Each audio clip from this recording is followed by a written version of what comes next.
The day I realized that we, the women, just don't need another crown. We need a platform that celebrates us, that defines our identity, and makes us feel beautiful. And that was the actual need of a time. As rightly said, need is the mother of all innovations, and that need was there 16 years back when I started Mrs. India. Good evening, everyone. I'm Deepali Phandis, Director and founder of Mrs. India. Mrs. India Official. Yes, Mrs. India Official, because nowadays there is so much of mushrooming and there are so many people who want to stamp on your head and take and steal your creativity and your ideas. Though it is embarrassing, it becomes necessity that you announce that you are Mrs. India Official. You know, sometimes I feel like I'm carrying a loudspeaker, me and my team, on our shoulder and just announcing everywhere we are going that we are Mrs. India Official, we are Mrs. India Official. But anyways, that is the thing that we have to handle. I'm here to answer the question that has been asked to me from last 16 years. Why I have started Mrs. India? Like why? As I said, yes, there was a need. There was no Mrs. India existed when I started.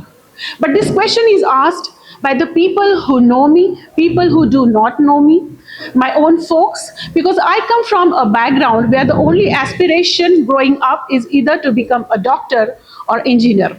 And once you become an engineer, your next milestone is work for any corporate job, government job, the better if you're working for the multinational company.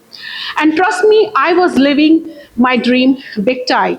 I was working for the world leaders of technology, working on the most prestigious projects, drawing a very good paycheck, having a beautiful work-life balance. I had enough bandwidth to pursue all my hobbies that I always wanted to be. In fact, I was living in a comfort zone that I wanted to build for myself. I achieved everything that I wanted to achieve as a young woman, and there was not even a 1% necessity for me to jump out of that comfort zone. And so when I decided to jump out of the comfort zone into something that was not existed that time, that to living everything that gave me life of my own dream, and jumping and leaving everything behind was a big question, and there is so much of uncertainty. But still, I did that. Because sometimes what happens that you're living in such a comfortable cocoon and your own comfort that you start getting this urge of, jumping on some adventure. You want to do something more and you want to experience something more than you're already experiencing. You want to explore new horizons. And that was the urge that I started exploring and finding out the venturing, and I started venturing out. But when I started that, I faced a very harsh reality of the world.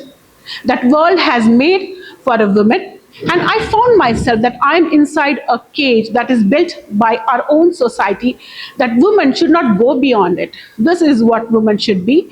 Now, in 2026, when I'm standing here and talking, things have changed drastically in the last 16 years. I'm talking in 2008, 9, and 10. The platform itself for married women didn't existed. There was existed one. I'm going to talk about it later. And then it was such a big challenging, and it's such a harsh reality that I faced. I felt like there is an invisible pillar that has been set already, and woman is just supposed to revolve around it.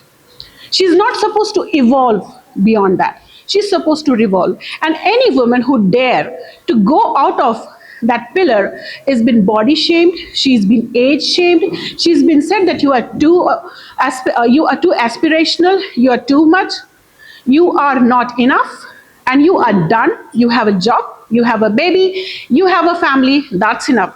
That is your life. And if you're trying to venture out beyond that, there is something wrong with you.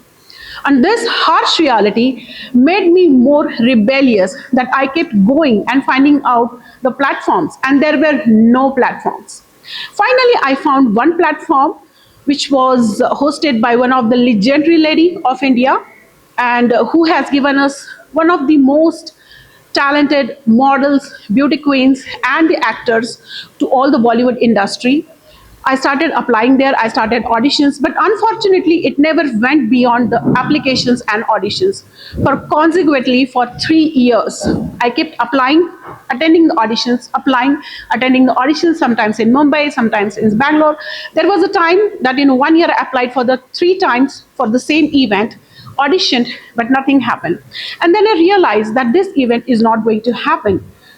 But there was already a fire that has ignited inside of me. I started venturing out of India, and I traveled twice to United States of America. Finally, when I became Mrs. Asia International. And when I earned that title, people thought that it is done. Her journey is over. But you know what? The actual journey started from there. That journey made me meet few of the most beautiful ladies around the world, from Russia, from Malaysia, from Peru, from South Africa, from Ghana, from Myanmar, from Sri Lanka. And these were the incredible women. Imagine I was in Chennai and struggling to find a 6 inches heel and a proper gown. I was going around the city, and then I ended up in something which is a so fairy tale. 6 feet tall women, their hair, their makeup, their artificial eyelashes, and who can glide on 6 to 7 inches of heels. Sometimes they can say that we can even run into that. Now that was very, it was kind of a roller coaster for me, especially I come from the IT corporate background. But it was very pleasant at the same time. It is not only their beauty that was a roller coaster. They can speak impeccable, and they have done incredible work on their social causes. That made me realize that beauty is not just what we are defining here in India, and we are being constrained so much inside of this cage. When I went there, I realized that what I was thinking beautiful was very pale, and what I thought is not beautiful was gorgeous and golden for them. Basically, I'm talking about the skin tones. And when I realized the diversity of the beauty and the energy and how the women work together, how can they grow together, was eye changing. But it was completely changing for me. When I came back, I joined my work, and trust me, absolutely nothing changed about me. I was the same person. I looked same, I weigh same. I was attending the meetings, joining the bridges and doing all the project planning. Everything was same. But there was a lots of change that happened inside of me.